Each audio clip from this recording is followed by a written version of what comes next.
Welcome, everyone, to day number 2 of this week of the PPL. We're going back to North America, and SK Gaming have a doubleheader. My name is Gormizer, and joining me on the desk for the pre-show, as always, is Rain Day. Pretty hair. Yes. Post-birthday, but still. Post-birthday. Birthday celebration. Yeah. I mean, I barely even celebrated, and I still feel like I did last night. So, powering through today, I feel like it's been a very busy week thus far with console and with what yesterday meant for just the shakeup in Europe.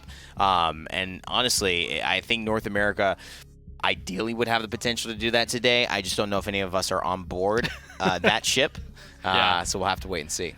I mean, who do we even consider as third place in NA right now? Who would be that NIP to do this, right? Skill shot. They're third place. All right. On his BS it is for the day. He's already started.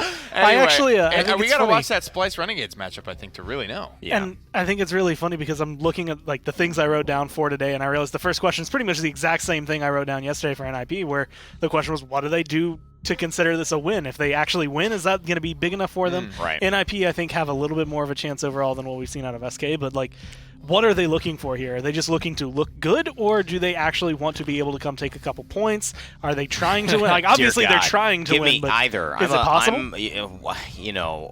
Don't look a gift horse in the mouth is my thing. If any of those things happen, it's a win. If you look good, that's a win. If you get a win, that's a win. Technically, but literally in this context, SK need to have something go right.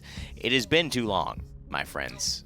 It certainly has. I feel like it's been since the Ten Commandments were written that SK have had a good showing in the PPL, and boy, oh boy, what's going to change it? Since they took that upset from Purity at that fall LAN, right? They've really just Shocking. been the same. They've never sort of recovered from that. And we talked about how NIP, it was possible for it was not probable, but it wasn't exactly a wild thing to think they might beat Fnatic. This might be their day, right? And they did, right? But I'm not giving that prognosis here to SK today. I don't think they've shown the ability, right? If this was Splice we were talking about, right, then you maybe put them close to where NIP was in their situation yesterday, but we just haven't seen anything from SK today. Yeah.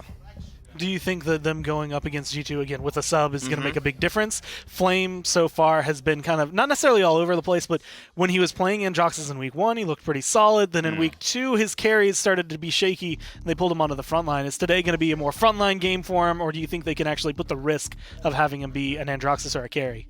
Flame, in my opinion, is it's a bad analogy, but don't take it that way. Is a chess piece for G2. He's a pawn right now at times, but he's really their knight as well. He can be what they need to. He moves across the board to create openings for other players. This isn't about Flame going off. If he goes off, that's awesome, but they want to make sure Doe feels good. Want to make sure Cuss gets into a spot where he can have an impact. I think the least impressive performance from those two is when we see them on Torvald and that draft doesn't work because they're just not making it. Same thing with Theo. So I think if Flame can just fit into a lineup where the pressure isn't on him, but he could do things like this, and Doe and Cuss feel comfortable as well as Vex. That card is so cool, man. And Evil Eye, I think we're okay. Oh man, that card is so cool.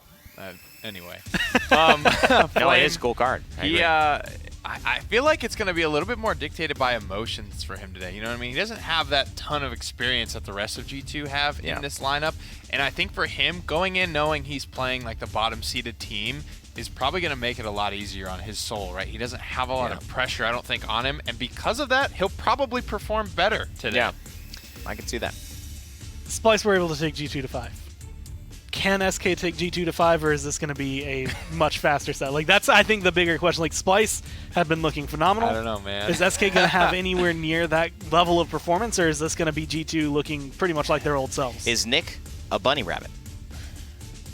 Are you a bunny rabbit? I mean, the nose is flickering, so there's questions, but at the end of the day, I think you'd have to say no. I mean, at one point, the hair was long enough. It's my same answer. It's my same answer for if SK are taking G2 to 5. It has nothing to do, again, with SK not having the potential to get there eventually, but we're talking about now leading into Worlds. Everyone's stepping up their game. They're still putting together a new roster. I'd love to be proven wrong. Virtus Pro proved us wrong. NIP, they proved us wrong. This is definitely the day for SK to use this as fuel and prove us all wrong. But until, that happens, there is no way in the world that we can go back and look at what their track record. That's not going to happen to say that SK definitely should get a win here. We'd be leading our chat astray if we would. And every dog has their day, right? It just happens when it happens. You never really know. We never expected Splice to take G2 to 5 until they did, right? Is this that day? We don't know, and that's why we're here to watch the games. I got a question to follow up that. What would make it be the day? What could happen for SK in that regard to make them take G2 to 5 or to make them have a good performance? I think you look at like NIP, right? They are close like historically, and that made us think, they could have that day. Today could be that day.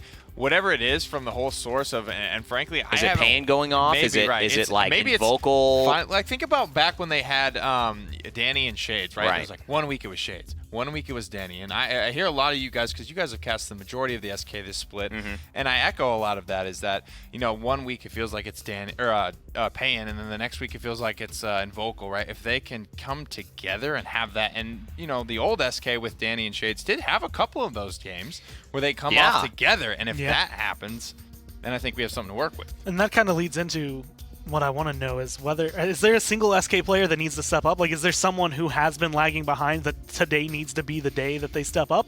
Or is it just the entire team? I mean, you have to look at, I think, Bitey having a really big impact today. I would look at, him being the long-standing member. He has pulled a lot of the, not the Elven path, but he's been a large part of the decisions of reasons why Vocals kept, reasons why Shades maybe isn't stepping up, reasons why Pay and Dethrone are in the lineup. And it's not that they aren't performing well, but the team has to find its glue. They have to stick. And I think if Bitey has a day where he's like non-existent, or, Bitey's playing Ruckus, by the way, we're not going to see an SK get a victory or get some games. But if he can have a really impactful performance, it opens a lot up for the rest of his guys. Everyone has to perform at this stage. The only time we have seen a team, and it was Na'Vi, I believe, against Mouse Sports, only in the absolute best of Europe versus the absolute worst of Europe have we seen a 4v5 still go that team's way. Everyone has to show up in the PPL, right? Especially when you're talking about SK versus G2. You look at Fnatic, right? You look at Bittner against Virtus Pro. He has a bad game, and they lose, right? If someone is a distinct weak link, there is no chance. Yeah, it happens to the best. It can easily happen at SK as well.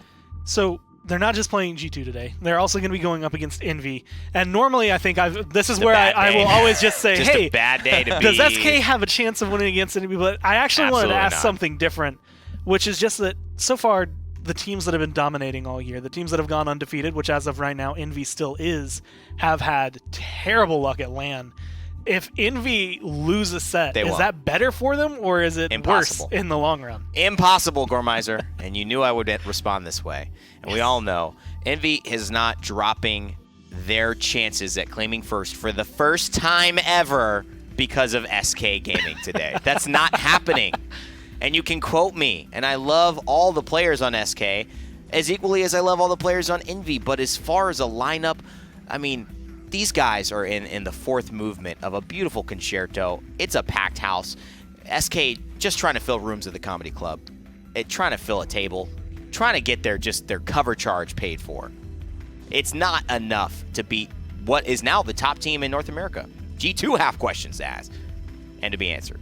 And to address your question, I don't think because we've ever seen Envy go undefeated in an online split that we know that that's going to happen to them, right? That happens to Fnatic a bunch because they're the only team that really goes undefeated. G2, they choke a little bit at LAN.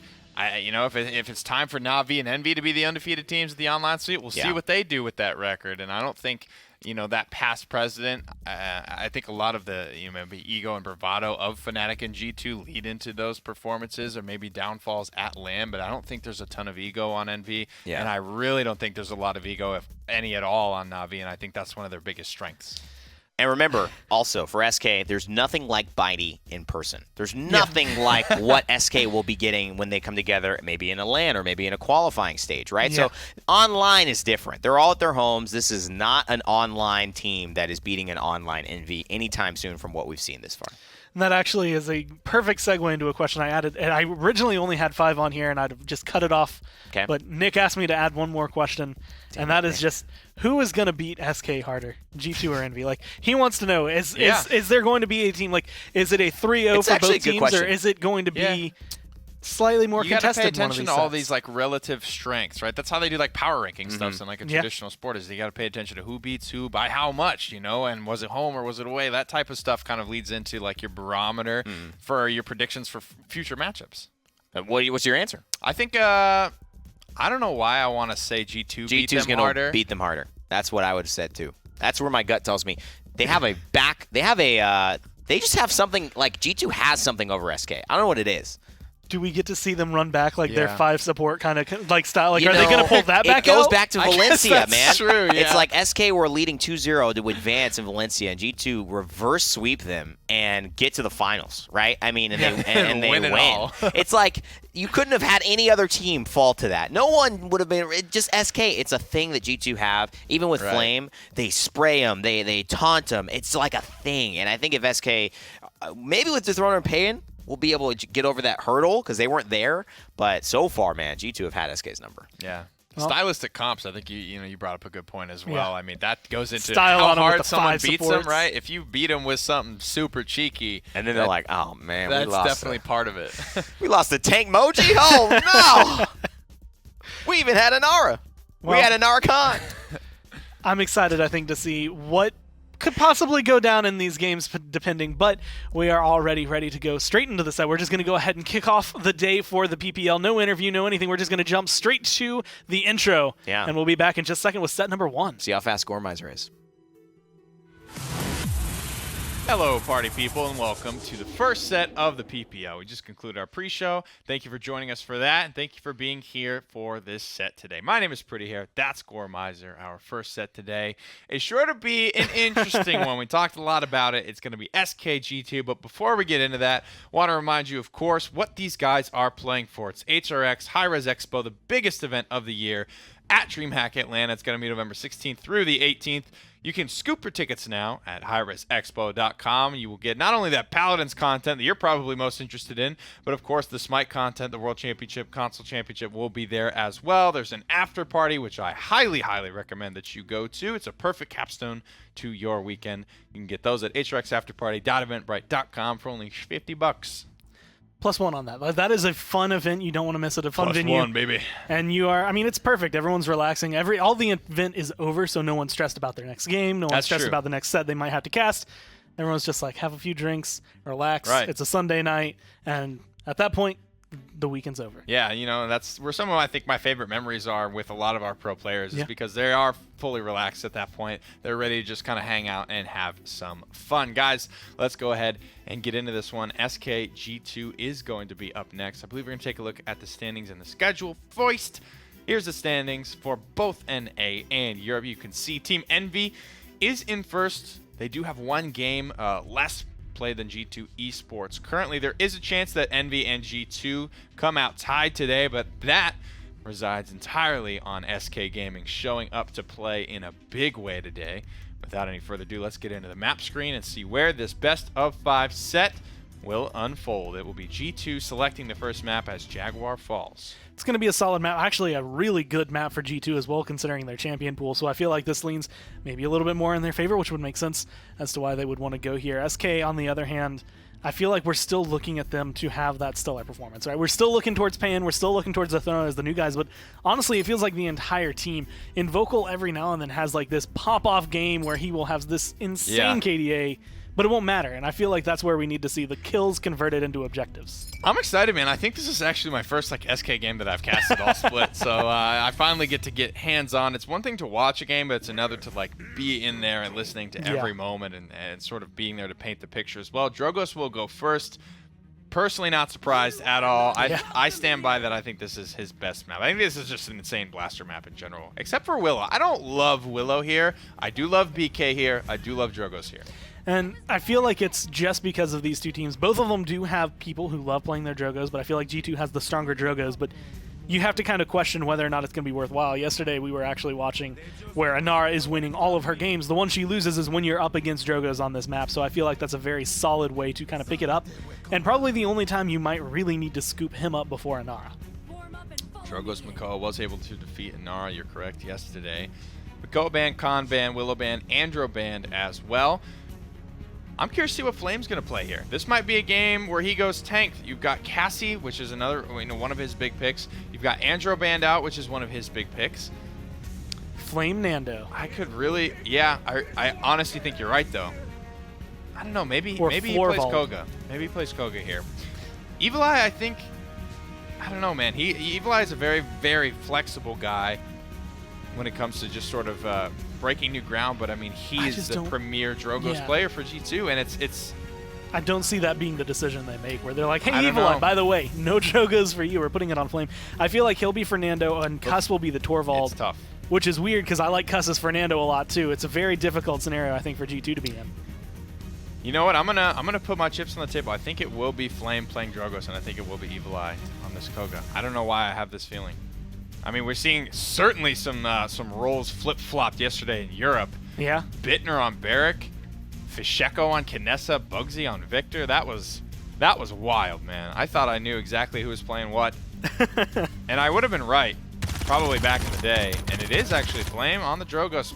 Evil Eye going over to the Koga. I think this is a combination of, what's the best way to say this, right? Say Evil Eye is a 10 out of 10 on Drogoz, and Flame is a 5 out of 10 on Koga. Say, and then flip-flop the roles, right? Flame might still be an 8.5, a 9 on Drogoz, and Evil Eye is going to be able to pull, an 8 or a 9 on Koga. The sum of the parts, I think, is greater here for G2 Esports, and that might be why they go for the role swap. And I'm actually really happy to see Cuss on the Fernando, because I feel like he plays it very similar to what we see out of Rubu, and allows him to be aggressive. And I love that Dosups is playing like the support for Evil Eye over here, and just giving him the bubble, being able to provide it, but it looks like that bubble might burst relatively soon. Yeah, Dosups is falling low himself. I mean, Master of Arms being taken here. Evil Eye constantly in the agile state. So much move speed between Wind Dancer and agility. I mean, this Koga is everywhere. Uh-oh, this Fire Spit is going to be trouble. Gormizer, it hits one as one manages to slither away, but not escape entirely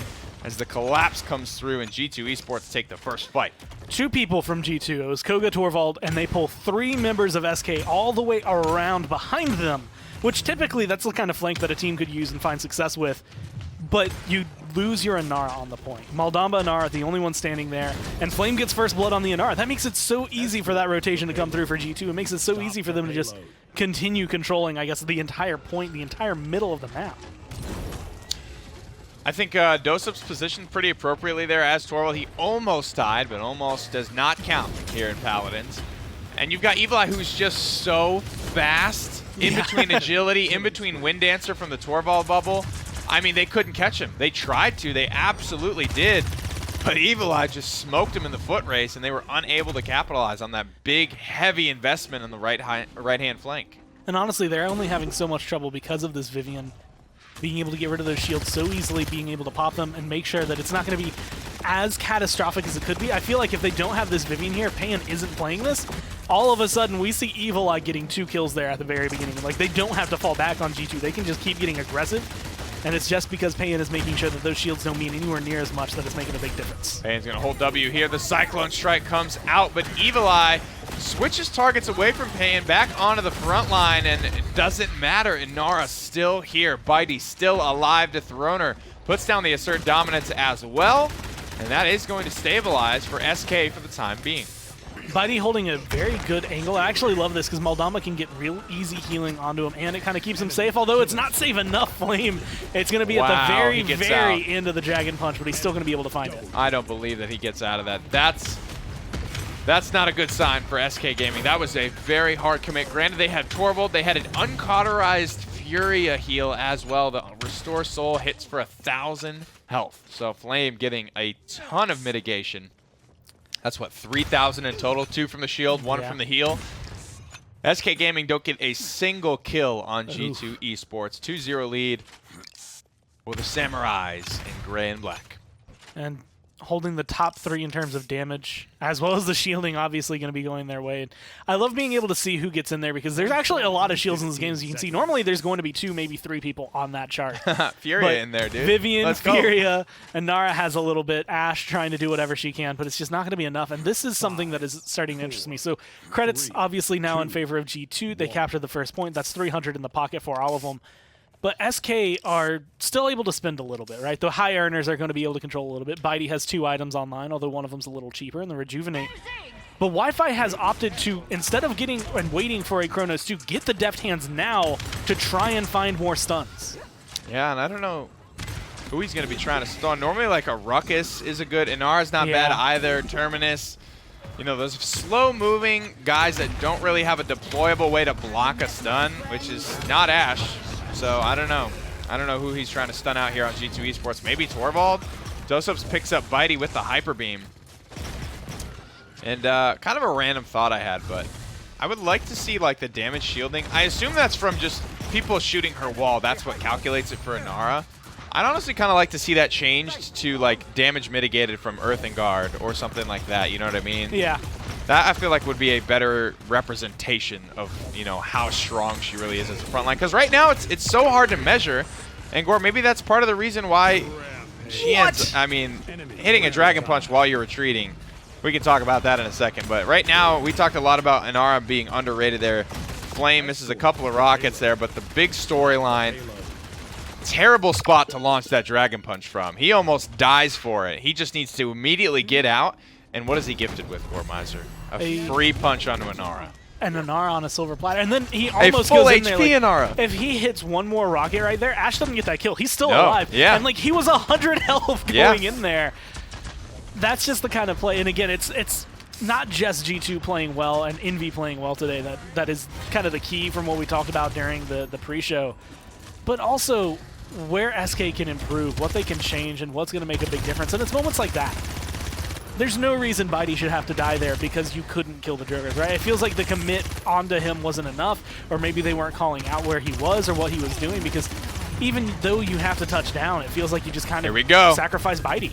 Cyclone Strike into the back line. Evil Eye, he only gets one because a couple other people saw it coming. The Inflame was actually pulled out as well. Evil Eye here on the Master of Arms Koga. Let's take a quick peek at his loadout because I don't think we've had a chance to do.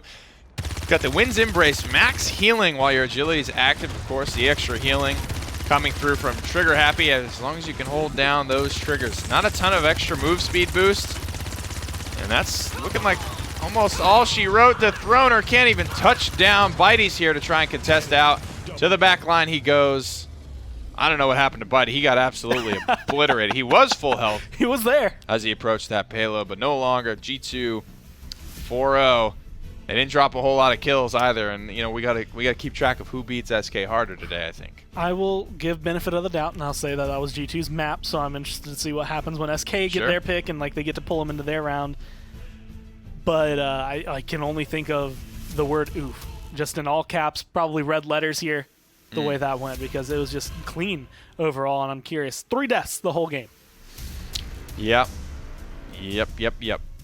I mean, you got Torvald, who's covering a lot of people, I think doing a really good job helping to keep people alive. You've got some good Solar Blessings going out as well as Evil Eye. He was never out of arm's reach of a Linus, or Shadow Steps reach, I should say. I saw a lot of times he would engage, get his Torvald shield bubble deleted pretty quickly, start to dip into that health, and then right when trouble was right around the corner, he would just kind of Shadow Step his way. And, you know, we talked about that moment of vulnerability in between dashes. He was a shadow steps away from line of sight break, so never really having to worry about that either. That's like the first time I've seen Koga actually out DPS people on the enemy team. Normally, like, he's in there, he's getting his kills, but he's doing like that flank roll where he's like middle of the pack with a good KD. And now that we're seeing it this week, I'm kind of wondering how much G2 learned from their set against Splice about Koga and how he could work, and are willing to try it because of how well it went for them. And when Ricotta is able to play it, it's just perfect. And right there, that was bad, but it worked out. 96%. I guess it makes sense as to why Bitey's getting aggressive there, but it's just like SK are all over the place. There's a couple people in base. There's Bitey here, and then you have Ash over here, and it's like, where are you trying to assault? I mean, that's a way different fight if Bitey doesn't die there. If Flame is actually just taken out of the sky there, Bitey doesn't die. That wall stays up as well. As then Flame doesn't kill Bitey, drop the wall, so his team can now reconvene on the objective to keep it safe. But Flame doesn't go on to go in the dark room on the cliffside and dump a fire spit and a rocket in the face of Dethroner as well. He's taken a ton of damage for that. So room for improvement here for SK, and they will actually ban out the Androxus. You know, and Vocal's going to kick ass on it. I think Flame's going to kick ass on it if you let him have it. It's a pick that may not survive the ban phase of this set. And actually, I didn't realize this until just when we just looked at it, but G2 banning out Splitstone is something that kind of caught my eye because that is a map that I think they got kind of known for. Yeah, They got known for banning it and then known for playing it. Yeah. But SK and Vocal on that map has been ridiculous in the Really? past. Like, there was a point when he was playing Drogas, and this is last split or 2 splits ago, and he is killing everyone left and right. Like, single-handedly the only reason they win. I don't know if it's going to still go that way, but it's just clean, I think. I like G2 banning that because of the way SK have played it.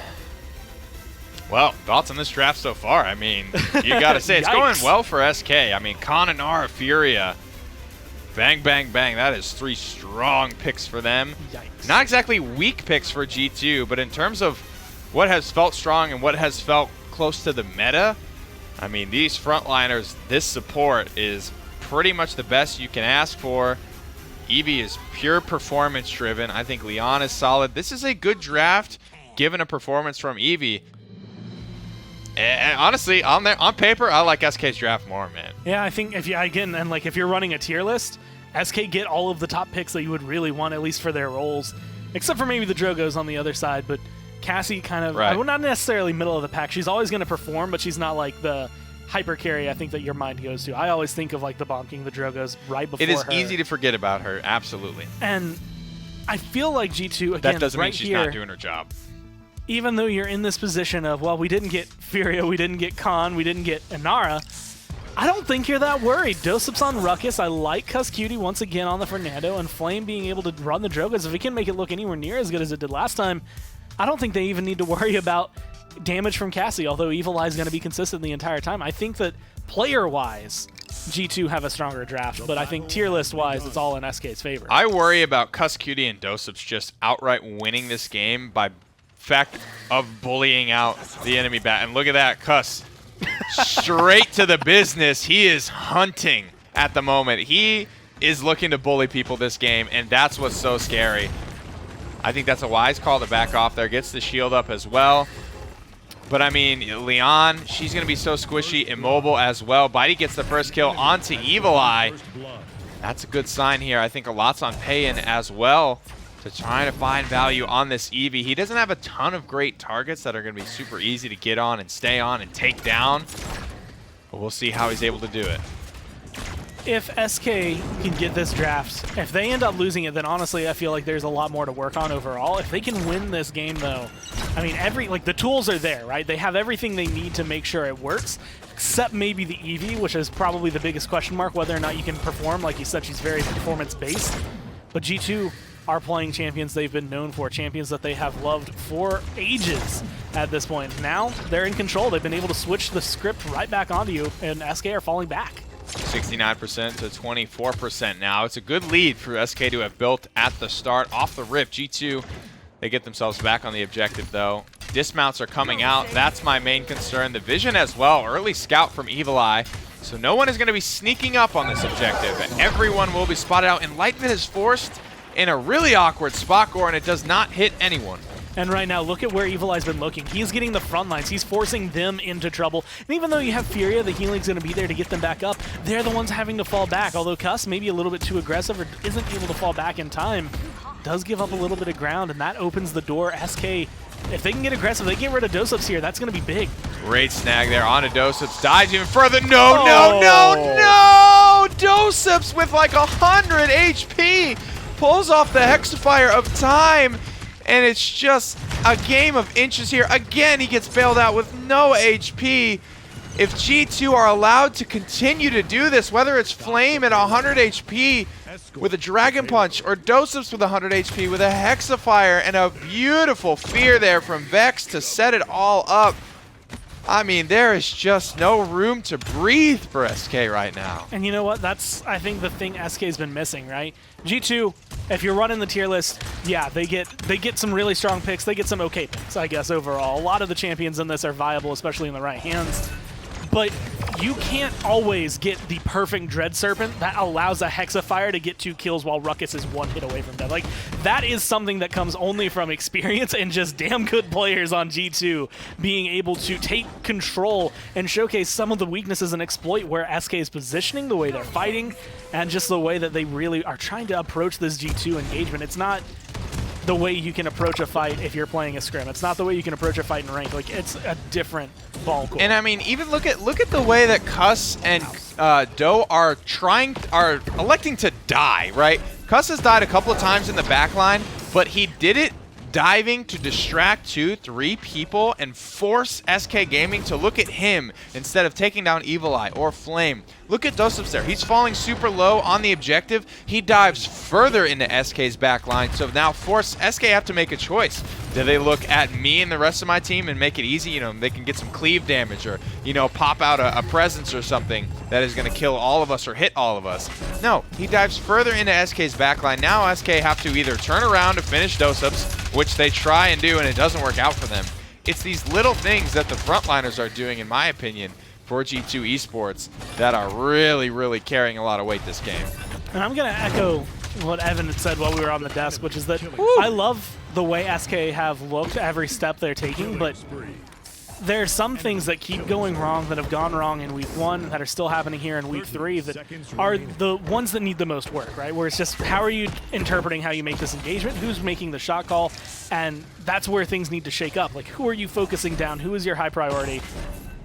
Because there's been a lot of times where they're looking over, like, we need to get rid of Drogos, we need to get rid of Cuss, and then Dosups is just hanging out right next to them, being able to get a lot of free damage now. And then if they start looking towards him, you have someone else on G2 pop off. It's also the fact that G2 are good at diversifying their target, but it feels like SK aren't quite on the same note of who they need to focus. And little things like that. Now Vex, he's out. He's escaped. He slithers another shot there. He has wasted another 15 seconds of Payan's time. And that allows these frontliners to dive to clean up in Vocal, right? Little things here, if they can just happen cleaner, quicker for SK Gaming, overall, I think they'll be in a much better spot, but these little itty-bitty mistakes are adding up for SK. They used Seismic Crash and Inflame at the very tail end of the round as well, so a couple of big ults, honestly, for SK used right there. And this is just, I mean, like that's perfect, right? That is a spunky level Dread Serpent in terms of control, and that is the perfect spot for Dosups to be in to capitalize on it. Not as clean of a round, I'd say, overall, but I mean, with the way things are going, this is SK's map pick. You expect them to have a similar performance, I'd guess, to what G2 just had on the last map. Their best bet right now is that overpower that they're starting the round with. Get a real early kill and hope you can snowball off it. I mean, we already saw this, though. Like, we saw this in, what, week 1 or 2, where SK Gaming were thrashing G2 Esports. Everyone was negative on that lineup, and they still won the game somehow. Yeah. As entirely, you know, that was the game. You guys said Invoke was, what, like 37-9 or something on Andro?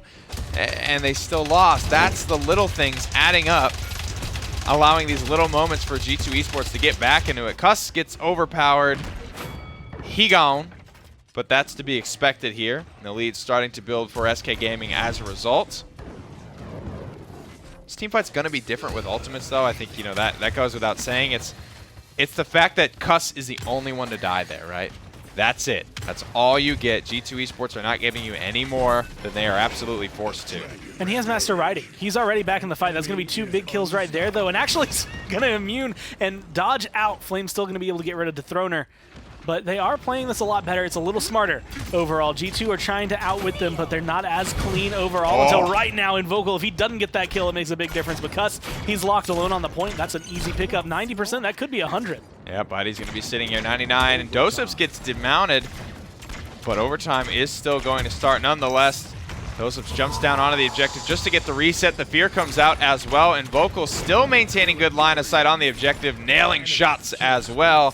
This could be SK Gaming. There it is, the first payload of Serpent Beach going their way. Evil Eye's one shot, and that's all they're going to need, although when Vocal plays it a little close.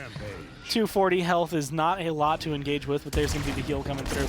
And I like the way G2 approached that fight, the way they approached the initial engagement, because they recognize the overpower is going to happen. I think Cuss is the best target for them to lose, while at the same time being one of the worst to lose, because Fernando can offer so much push and pressure. But it's still hanging out in the back, looking for the corner. If it wasn't for the fact that SK get 2 kills right at the initial re-engagement from G2, I think they swing that in their favor because of how patient they play it, but because SK is able to step up, EV Payan being able to find a couple kills in that process, it's making the difference little by little. And I think he's starting to find the rhythm. Gourd will go down. Ruckus just maintaining high ground pressure here. SK Gaming lack a little bit of high ground pressure. They've got the Eevee, but like we said, there's not a lot of easy matchups for Eevee in this lineup. The squishiest, most immobile is probably Cassie. It's tough to do Cassie or Eevee into Drogos just because of the high to low factor and the guaranteed 1300 you're taking from the combustible fire spit. But Cassie's got the same issue, right? She does about 1300 with her burst blast shot combo, and that is extremely hard to fight into. So not a lot of easy frags here for Payan on Eevee. I'm curious to see if the grinding that SK has supposedly been putting on, which I believe they will, is going to pay off. There's an overpowered.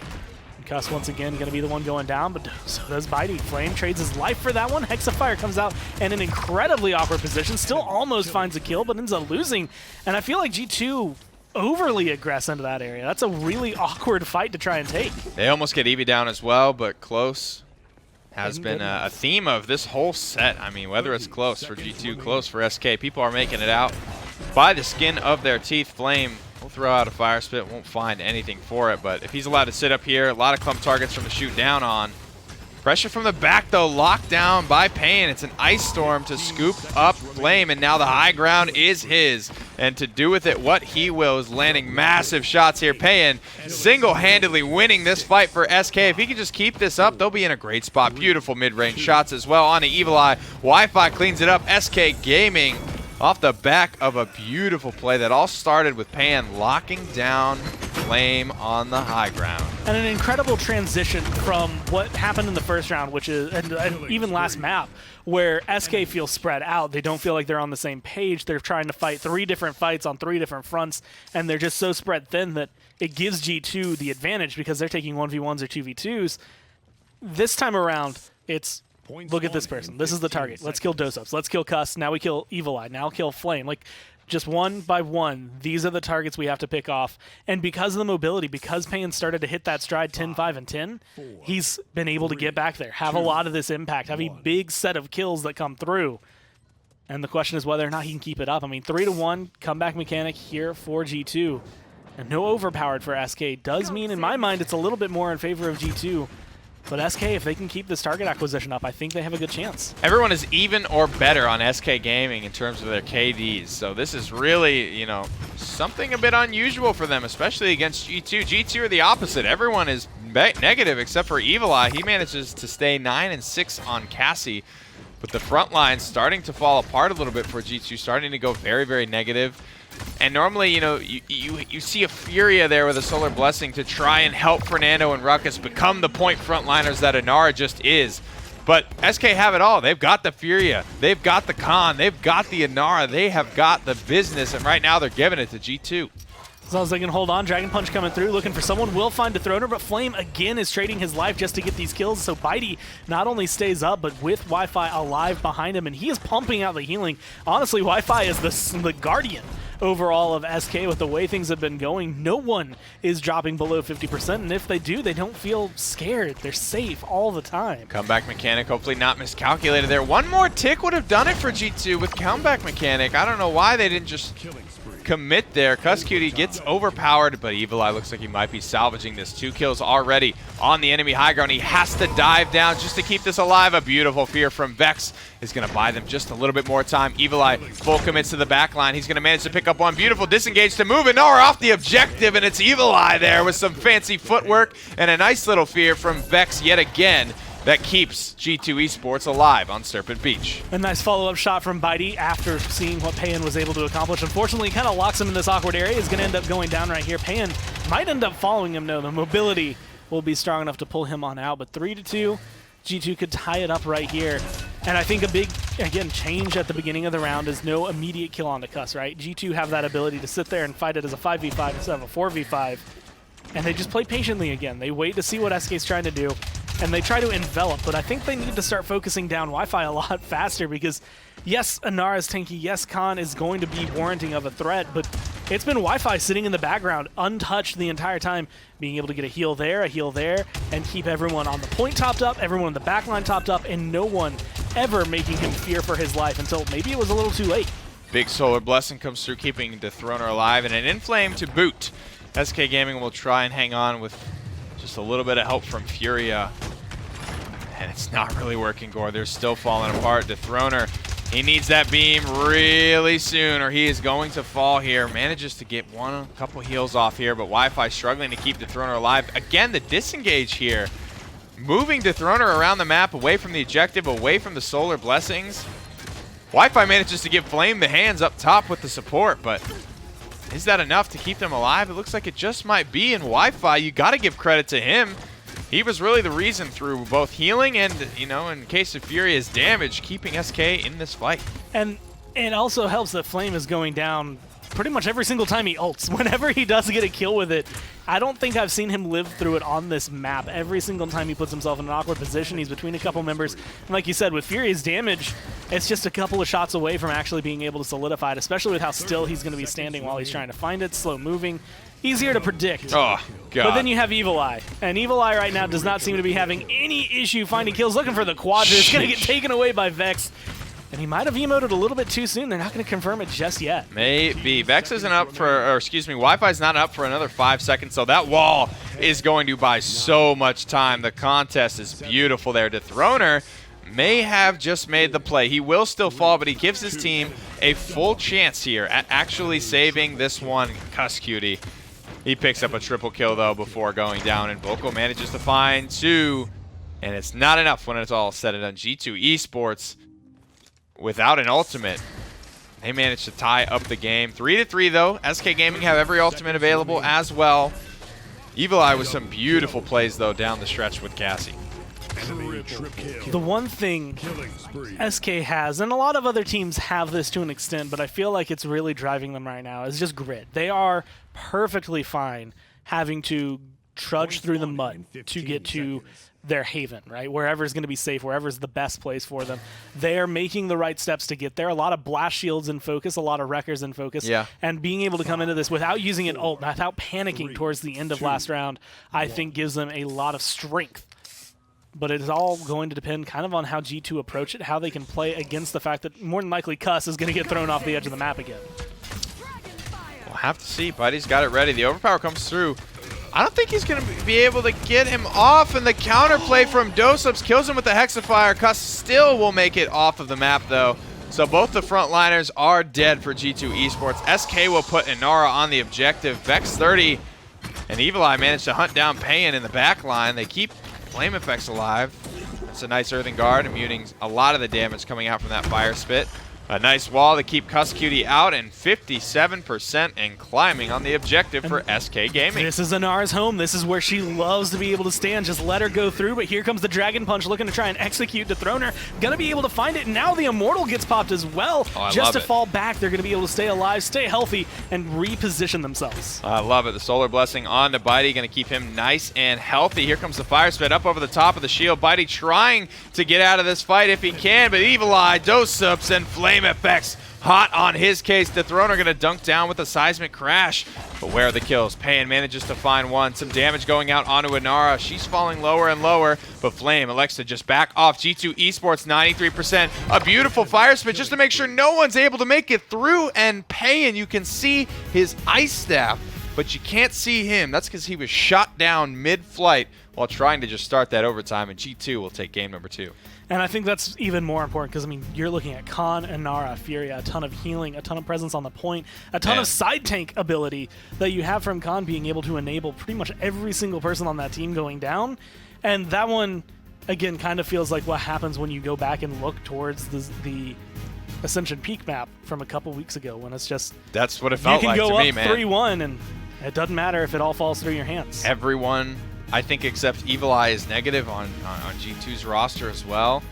I mean, Flame may have been able to stabilize down the stretch there, but I mean, the slash lines, the damage, a lot of that was in favor of SK Gaming. Look at this. Flame, negative. Dosups is negative. Vex is negative. Evil Eye is kind of popping off there down the stretch. Hit a lot of great little combos on Cassie. I think Cuss, you know, only -2. Despite the way he was playing Fernando. I mean, he's got the 18 assists as well. He was diving pretty recklessly just to get stuff done, right? You know, I think he's a very, if you want it done right, you got to do it yourself type of outlook with his Fernando. But Evil Eye there, crushing performance, positive the entire game by a fair margin. And, you know, funny story about this guy, he's had to retry out for his, like, when have we ever seen like a rough performance from Evil Eye? But I hear stories of him having to retry out for his spot, like, you know, every couple of splits or so. And I feel like it's in that moment of you want to make sure you're always getting people who are hungry for it, right? If you're going to, like, fail a tryout, then there's no need to be on the team. But, I mean, then you get performances like this. I don't know if you need a tryout. I feel like this should be the tryout and being able to find it, especially when the rest of his team seems to be losing control, right? You mentioned that they're all negative, and Evil Eye's still not only consistent, but being able to actually have moments where he's popping off, he's making that next level step and changing the game for his team. The big disengages as well. He hit some disengages. I wonder if he had, you know, extra knockback on it as well, because he was moving to Throne around the map very effectively, out of the Solar Blessings, off the point, stuff like that. And, you know, a couple of these clips, you really see why Eevee Cassie, it can be a bit of a rough matchup for the Eevee. Yeah. You're just at risk of taking 60-70% of your HP pool in an instant. So it can be difficult to stabilize from that, or just to see it coming. G2 are going to be up 2-0 in this set. They have one more game standing between them and victory. That was not a very clean victory, though, right? You know, the first game, I think they gave it 3 kills, something like that. Absolutely stomped them on Jaguar Falls. Serpent Beach, much harder fought from SK. And now we're going to Fish Market, which admittedly, I know SK are picking it. It's loser's pick coming into map 3, so it's going to be their choice. But I feel like this might not be the place to take G2, because this is where they were taking people to run the 5 supports. This is where they beat SK with 5 supports. SK and Splice and like locking them down. It's just like, I don't know if this is the call. I'm curious to see if G2 are going to pull out anything silly. If they do, I actually think they will lose it. I think this is much closer than it was in the summer. And so trying to pull out 5 supports isn't going to work as well. But if they go with a standard draft, I mean, I don't know how much SK has to really control. Well, I like that first pick, Anar, there. We'll have to see what G2. They've been really, really leaning on the Drogos here. Maybe it's for Flame to keep him comfortable. You go for a pretty early Ashe as well. Furia, Leon, another couple of high-priority picks that G2 have sort of just let slip through. They get the Kinessa as well. Strix is open if SK want it. We know Invocal does fairly well for himself behind the scope. I actually really like the way G2 go into it, because this is a map that I feel like Drogos can be good on, because I think he can be good on any map, but I feel like you are going to be much more hard-pressed to have a great Drogos performance. But you get Ashe, who's a bully. She can zone really well on this map. You get Kinessa, who, if you shoot right, is going to be one-shot headshotting 3 members of SK, Vivian to deal with the shields that are coming down from Torvald and Furia, and then a Barrack to control the point. I actually think this is really well played from G2. I think SK at this point need to maybe look at Androxus a little bit, or some type of flanker. Maybe still Androxus.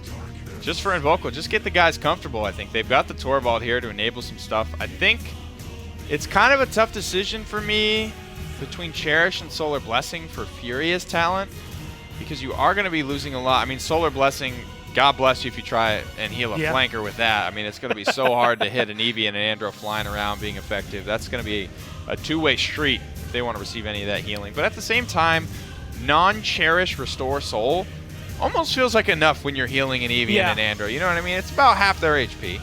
And it's one of those things you have to look at, who are we trying to keep alive the most. I feel like Inara is probably going to be receiving a lot more of the damage. I actually think these two flanks have a pretty clean setup to the backline. Like Flame, Evil Eye, unless Evil Eye is hitting an insane headshot as Invocal and Pan collapse on him, I don't think they're going to have enough burst to deal with the 2 flanks.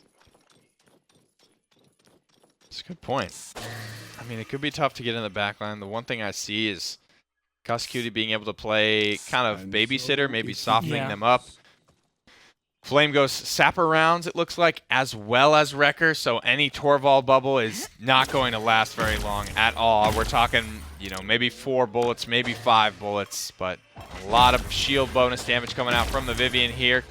Nice little line of sight being played by Evil Eye. He gets out some good damage out of the rip. Being able to just set himself up, and now this is actually perfect because of the rotation that SK has made. He's oh, gonna yeah. be able to find it, get 1 kill right there, and this is where Inara's health bar doesn't matter as much. If you can hit a couple of headshots, it's going to go down just as fast, if not maybe faster, than what you could see out of some other champions. I mean, Vex dumping in the heals from across the way as well. He is so safe. The gourd is perfect as well. I mean, dialed in on the support at the moment.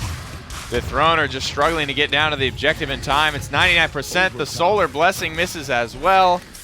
The Throner does not get the heal that he needs, and the overtime will start to expire here. SK are going to try and stabilize this one. Right now, Androxus is on the point. Now Eevee's on the point. It's chaotic. It's messy, but it's working right now. The overtime is being reset. Cuss is falling lower and lower on the objective, and Vocal manages to finish the job. But I just don't know if I see this one stabilizing here for G2 Esports. The Wings of Wrath off the high ground as well, just to maybe keep it going. But SK starting to fall a little bit short. And this is going to be where the area comes through. I mean, I feel like I've been harping on Barrick pretty much all day today with the way things have been going, but this is a good map for him. This is a good point for him. Give me a nice little vacation. With the way things have been going for him. And it's just one of those things that sometimes I feel like he fits in perfectly. Sometimes I feel like he is not the pick you want at all. But this is one of the maps that I think is much stronger for him. It just feels not necessarily like at home for him, but it definitely is a good, solid fight with where the boxes are, the height of them specifically, and where he can hide his turrets. It's a lot of easy control. Yeah, I think Barrick on most maps, maybe except for Ascension Peak, just because of how easy it is to get on that objective. You don't really get on the objective with Barrick until you're winning the fight, so to speak, right? You need that space. You need that time to get a little bit set up. And even then, you can be kind of displaced. You know, when you want to stay where you're at, when you want to stay on the objective, you really need to commit with Barrick. Speaking of commitment, we see the Sentinels come out here for Flame Effects. He's going to be doing that much more damage as if he needed it. He's got enough ammo and damage to just go right through your wall, Death Throner. He doesn't care about the massive amount of HP that an Narwhal has. He is just holding W and cruising and bruising, hip fire and spraying and praying his way to victory. Pan locks him down with an Ice Storm to quiet things on the front line for SK Gaming as Dosups begins to fall back with the support. Maldamba.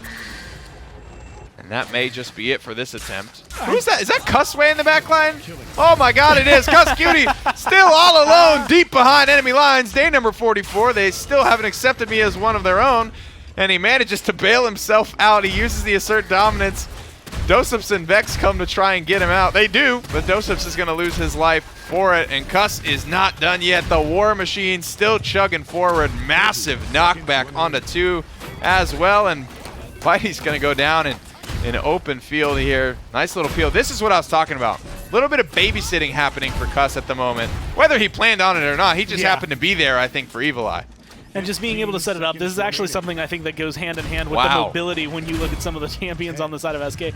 Torvald and Nara, not known for their marathons. They do not run very fast with the way things go. And so Cuss, if he gets a knockback on them, it makes such the big difference. Unfortunately, you're not going to get to see it there, but he has been knocking around Bitey and Dethroner often. I think he's going to look for it here. He was looking for it before.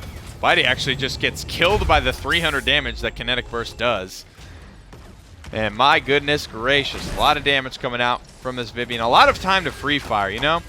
When you don't have anything better to do but to shoot down at an Narwhal, it can be a little bit rough. Vex all day long.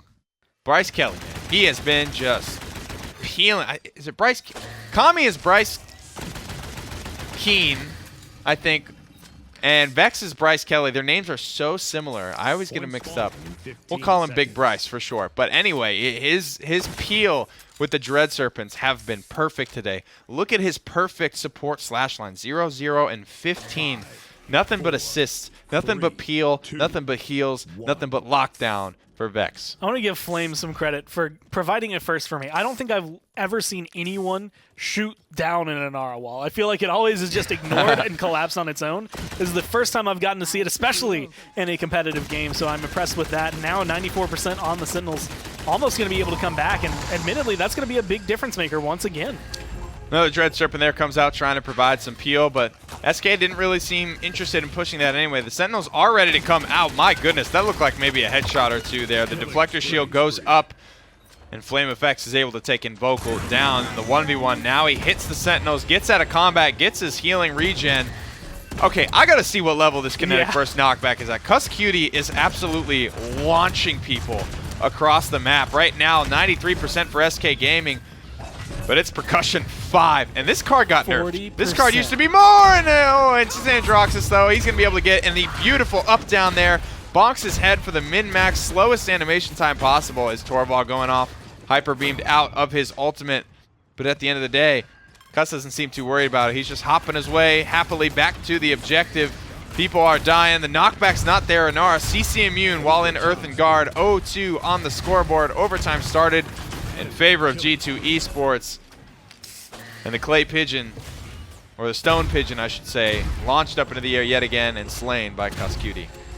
And being able to just get held onto, as of right now, SK, I mean, you're throwing bodies at the point. You are just trying, whatever will stick is going to be thrown at the point, but unfortunately, it's just not enough. I mean, the knockbacks, even when they aren't happening on the two targets that I think you want them on, which is the Inara and the Dorvald, it's still providing a lot. It's eating a dash or a blink from Invocal or Pan. It's eating Furia having to really fast Wings of Wrath either back onto the map or, unfortunately, tumble to her demise.